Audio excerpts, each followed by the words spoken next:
नमस्कार, मैं श्रद्धा फिर आपके सामने उपस्थित हूँ श्रीमद् भगवद गीता का 13वां अध्याय लेकर। Subscribe, like and share please, मुझे अच्छा लगेगा। तो अब हम बात करते हैं 13वें अध्याय की। श्री कृष्ण भगवान कहते हैं, हे अर्जुन, इस शरीर को क्षेत्र कहते हैं और क्षेत्र की पूरी जानकारी रखने वाले को क्षेत्रज्ञ कहते हैं। इसे सरल भाषा में ये जो हमारा शरीर है इसे क्षेत्र कहा गया है, जैसे फील्ड, और इसकी जानकारी रखने वाला क्षेत्रज्ञ कहा गया है। मेरा एक विशेष लक्ष्य है इस अध्याय का या सारे अध्यायों के बारे में जो मैं बोलती हूँ, मैं चाहती हूँ बहुत ही साधारण भाषा में बोलूं कि वह हर बंदा उसे समझ सके। इस शरीर में क्या क्या है इसकी व्याख्या करता हूँ। इसमें पंच महाभूत अर्थात अग्नि, जल, वायु और आकाश तथा 10 इंद्रिय अर्थात शब्द, स्पर्श, रूप, रस, गंध, इच्छा, द्वेष, सुख, स्थूल देह का पिंड, चेतना और धृति। इस शरीर में परमात्मा का अंश जो है वह जीव आत्मा है, जो इस शरीर को गति देता है। अहंकार, अत्याचार, ममता तथा संपूर्ण भोगों में आसक्ति रहित रहना यह ज्ञान है।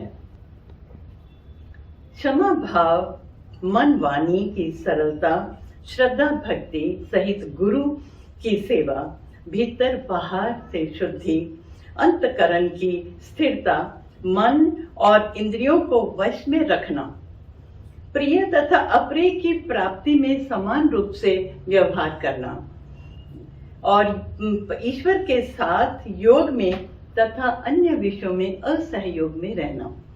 सर्वत्र परमात्मा को देखना यह ज्ञान है। जो इसके विपरीत है वह अज्ञान है।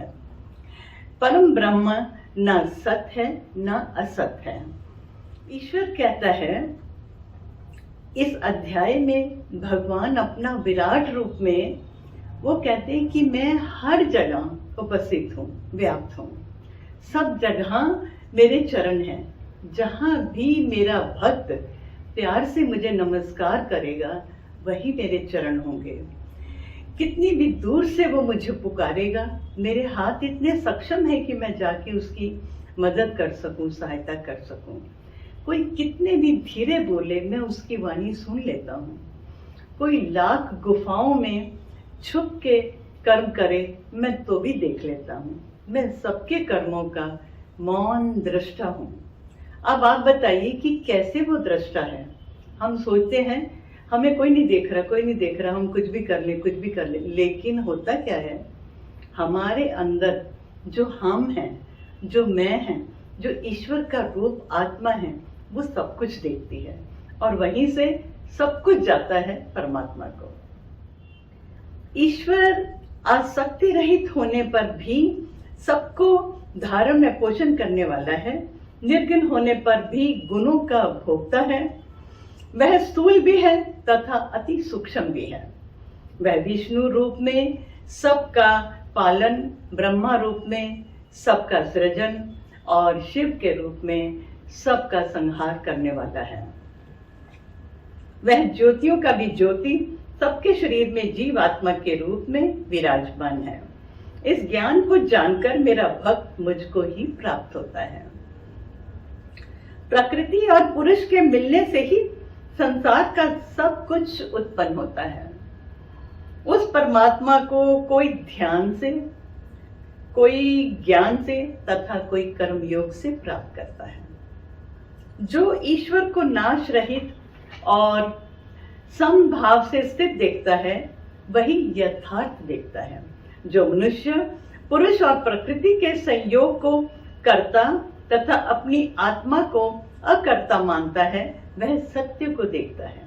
हे अर्जुन, अनादि निर्गुण और अविनाशी परमात्मा इस शरीर में होते हुए भी वह ना तो कुछ करता है और ना ही उससे लिप्त होता है। जिस प्रकार आकाश सूक्ष्म होने के कारण किसी भी वस्तु से लिप्त नहीं होता, वैसे ही देह में सर्वत्र स्थित आत्मा निर्गुण होने के कारण किसी भी वस्तु से लिप्त नहीं होती। आप देखिए, कई बार कितने भी तूफान आते हैं, कितनी आंधियां आती हैं, कितने बादल आते हैं, कितना कुछ हवाएं उड़ती हैं, पेड़ पौधे पत्ते इधर उधर लहराते हैं, लेकिन आप बाद में देखेंगे जब सब शांत हो जाता है, आकाश वैसे का वैसा ही साफ सुथरा निर्लिप्त रहता है। हे अर्जुन, जिस प्रकार एक सूर्य समस्त ब्रह्मांड को प्रकाशित करता है, उसी प्रकार एक आत्मा सारे शरीर को प्राणमय करती है। जो लोग शरीर और उसके जानने वाले भेद को जान लेते हैं, वह प्रकृति और पुरुष के संयोग को जान लेते हैं। ऐसे लोग परमात्मा को ही प्राप्त होते हैं। अब इसके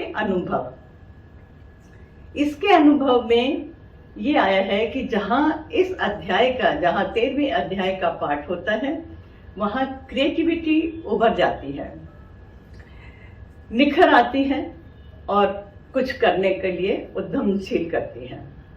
दूसरा, बहुत दिनों के रुके हुए कार्य सिद्ध होने लगते हैं।